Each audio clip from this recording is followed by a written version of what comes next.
Today I wanted to do a little discussion on some dendrobiums and the different types, and just do a little discussion about the different care that they take. And I got a few different types pulled down that we can look at. And so let me flip the camera around and we'll start talking about them. I'll see you guys in a second.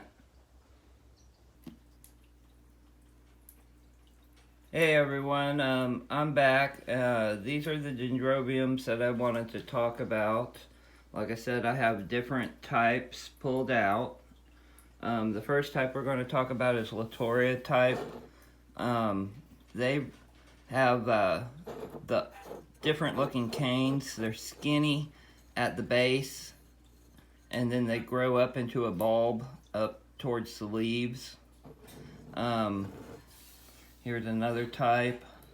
You can see a little bit better what I'm talking about. They go skinny and then they get bigger at the top.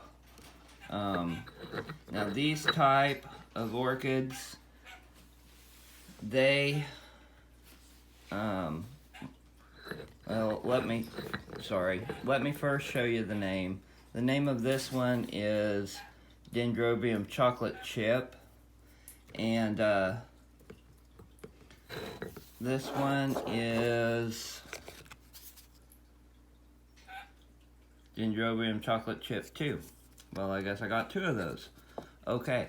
Anyway, now on this type, the Latouria type orchid, Dendrobium orchids, they like a little bit cooler temperatures than your Phalaenopsis dendrobiums.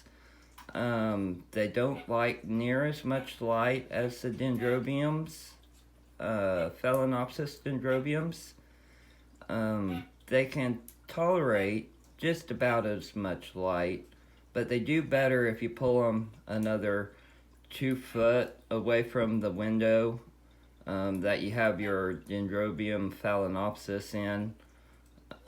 They like a little bit less light and a little bit cooler temperatures. I currently have most of mine sitting on the floor. They're not on any stands, and they like to be watered, and then they like to dry out within 3 to 4 days approximately before watering again. So they like their media to be fast draining and fairly quick drying.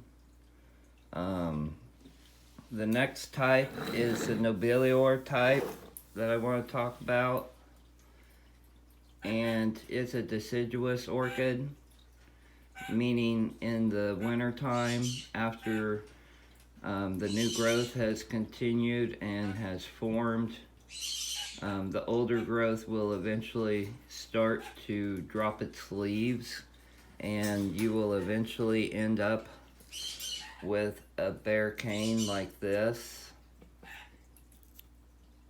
And like I said, they do want a winter's rest, so you don't water them near as often in the wintertime as you would in the summer. In the summer, they are huge drinkers. They like their water. It keeps their canes nice and plump, nice and juicy and plump. But yeah, winter rest. Let's see. I usually cut back water somewhere around the end of October, beginning of November. I start gradually decreasing the water, and then this guy gets completely crunchy. I guess you guys can hear that. And I don't water this for at least a week, and you can see there's new roots pushing out. This is a new growth here coming up right here that hasn't been fully developed yet, but there should be between the little bit of water I'm giving it and the water that is stored in these canes should be enough to finish growing it. I don't think it's going to bloom for me this year. It doesn't look like. I don't see any swollen nodes on it, which is okay. It just means that I didn't do my winter rest quite good enough. But it does take full light. I have it in a southern exposure, right up against the window, so it gets plenty of light. And like I say, these ones do love their light. The next type I want to talk about is going to be your Dendrobium Phalaenopsis type. Now most of these, when I get them, I repot them, and I repot all of my Dendrobiums in New Zealand sphagnum moss. That's just because I know how sphagnum moss works in my environment.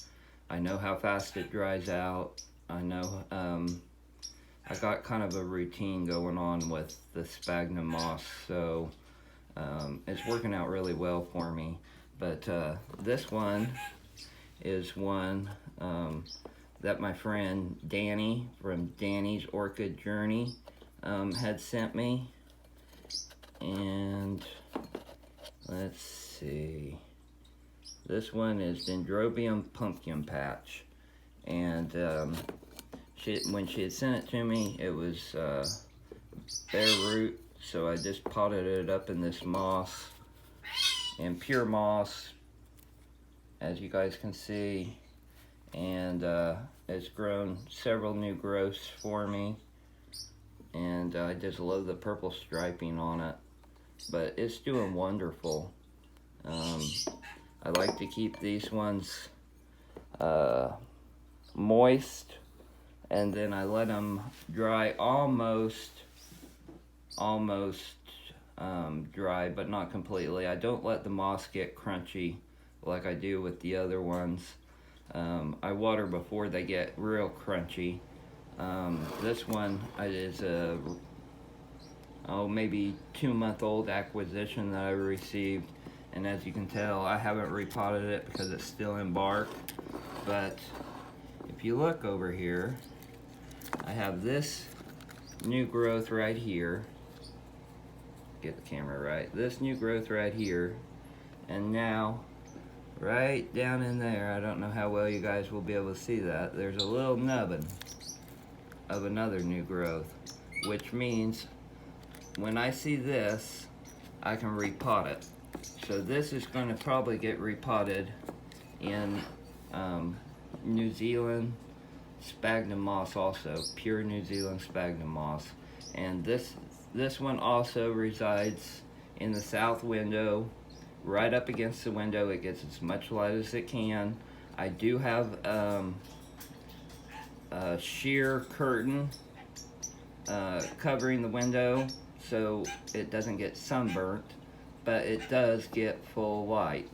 So the Phalaenopsis dendrobiums, they like their light. They like a lot of light. The Nobile type, they like their light too. As you can see, they really enjoy their light. But these Latouria types, they don't want near as much light. So cut back a little bit on the light and give them a little bit cooler temperatures, and they'll do wonderful for you. I guess that's about all I have to say on them. Plenty of light for this type, a little lower light for this type. They take about the same amount of water. These ones like to dry out a little bit before you water again. Not completely dry. Don't let them get completely dry because your canes will start to shrivel. These ones I let almost, but not crunchy, on the Phalaenopsis type dendrobiums, And then this one gets a winter rest to where I only water it when I see the cane shriveling now. So I hope that helps a little bit. I know I wasn't real precise, and I'll try to get better for you guys. I'm sorry. And I really do appreciate each and every one of you. And I'd like to thank all of you for liking, subscribing, and watching. And I'll see you again soon. Thanks, everyone.